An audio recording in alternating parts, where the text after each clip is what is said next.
दैनिक जागरण का संपादकीय dictation.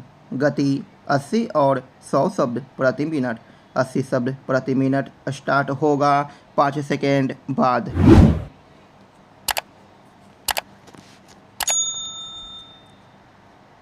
Start.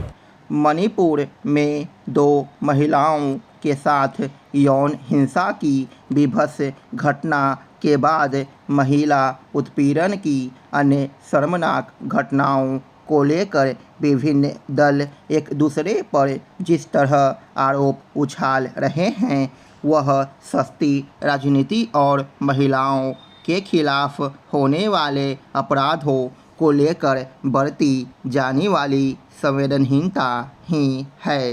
राजनीति के इसी रवैये के कारण महिलाओं के खिलाफ होने वाले अपराधों पर प्रभावी लगाम नहीं लग पा रही है। निसंदेह मणिपुर की घटना कहीं अधिक भयावह और विचलित करने वाली है, लेकिन इसका यह अर्थ नहीं कि देश के अन्य हिस्सों में महिलाओं के साथ यौन हिंसा और उत्पीड़न की जो शर्मसार करने वाली घटनाएं हो रही है उनकी अनदेखी कर दी जाए या फिर यह प्रदर्शित किया जाए कि ऐसा तो होता ही रहता है। बीते दिनों बंगाल के मालदा में 2 महिलाओं के कपड़े फाड़कर अर्धनग्न अवस्था में उनकी सार्वजनिक रूप से पिटाई की गई। उन पर चोरी का संदेह था। क्या चोरी के संदेह में पकड़ी गई महिलाओं को निवस्त्र कर पीटना सामान्य बात है? क्या सभ्य समाज को यह शोभा देता है? बंगाल में राजनीतिक कारणों से भी महिलाओं के साथ कुछ उसी तरह की घटनाएं होती रहती है जैसी मणिपुर में हुई।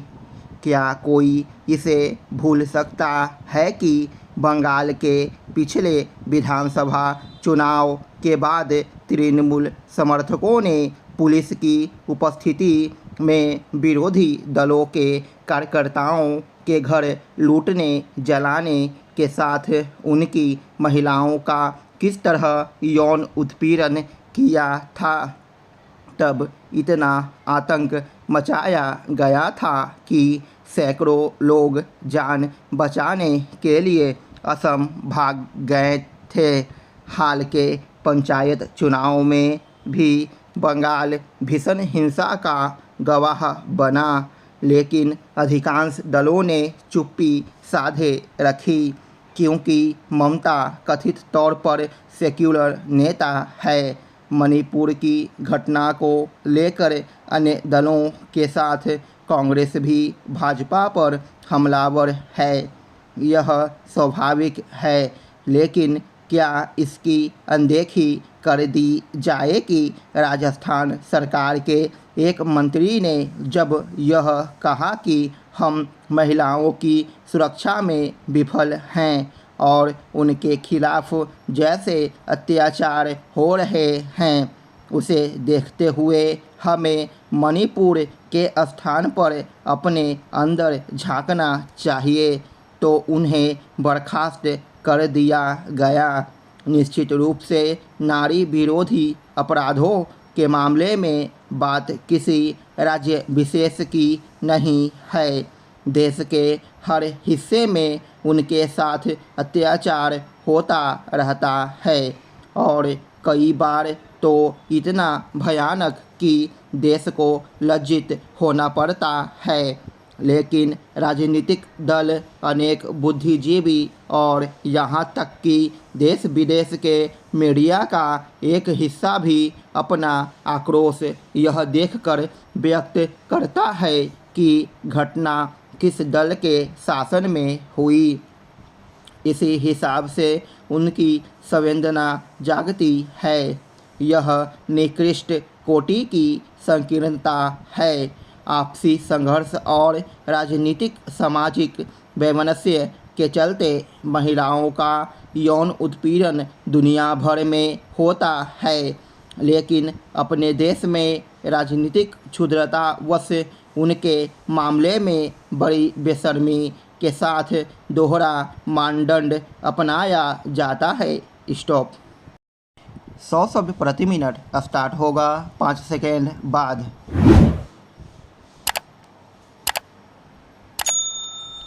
स्टार्ट।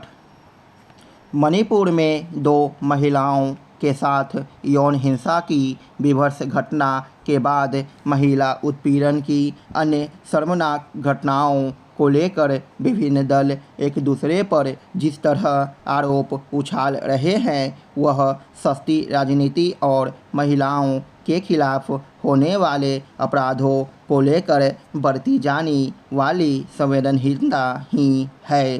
राजनीति के इसी रवैये के कारण महिलाओं के खिलाफ होने वाले अपराधों पर प्रभावी लगाम नहीं लग पा रही है। निसंदेह मणिपुर की घटना कहीं अधिक भयावह और विचलित करने वाली है, लेकिन इसका यह अर्थ नहीं कि देश के अन्य हिस्सों में महिलाओं के साथ यौन हिंसा और उत्पीड़न की जो शर्मनाक सार करने वाली घटनाएं हो रही है उनकी अनदेखी कर दी जाए या फिर यह प्रदर्शित किया जाए कि ऐसा तो होता ही रहता है।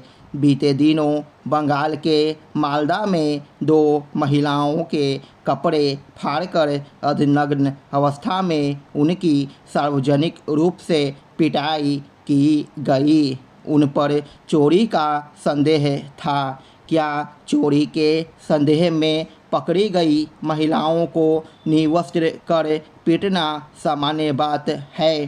क्या सभ्य समाज को यह शोभा देता है? बंगाल में राजनीतिक कारणों से भी महिलाओं के साथ कुछ उसी तरह की घटनाएं होती रहती है जैसी मणिपुर में हुई। क्या कोई इसे भूल सकता है कि बंगाल के पिछले विधानसभा चुनाव के बाद तृणमूल समर्थकों ने पुलिस की उपस्थिति में विरोधी दलों के कार्यकर्ताओं के घर लूटने जलाने के साथ उनकी महिलाओं का किस तरह यौन उत्पीड़न किया था? तब इतना आतंक मचाया गया था कि सैकड़ों लोग जान बचाने के लिए असम भाग गए थे। हाल के पंचायत चुनावों में बंगाल भीषण हिंसा का गवाह बना, लेकिन अधिकांश दलों ने चुप्पी साधे रखी क्योंकि ममता कथित तौर पर सेकुलर नेता है।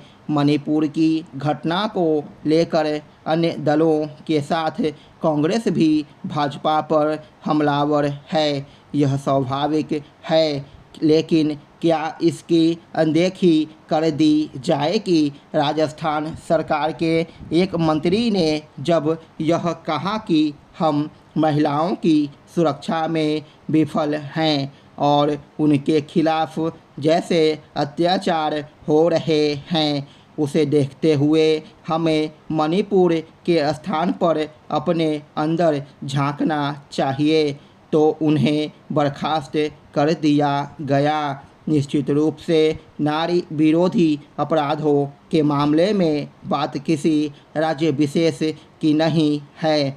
देश के हर हिस्से में उनके साथ अत्याचार होता रहता है और कई बार तो इतना भयानक कि देश को लज्जित होना पड़ता है। लेकिन राजनीतिक दल, अनेक बुद्धिजीवी और यहाँ तक कि देश विदेश के मीडिया का एक हिस्सा भी अपना आक्रोश यह देखकर व्यक्त करता है कि घटना किस दल के शासन में हुई। इसी हिसाब से उनकी संवेदना जागती है। यह निकृष्ट कोटि की संकीर्णता है। आपसी संघर्ष और राजनीतिक सामाजिक वैमनस्य के चलते महिलाओं का यौन उत्पीड़न दुनिया भर में होता है, लेकिन अपने देश में राजनीतिक क्षुद्रतावश उनके मामले में बड़ी बेशर्मी के साथ दोहरा मानदंड अपनाया जाता है। स्टॉप।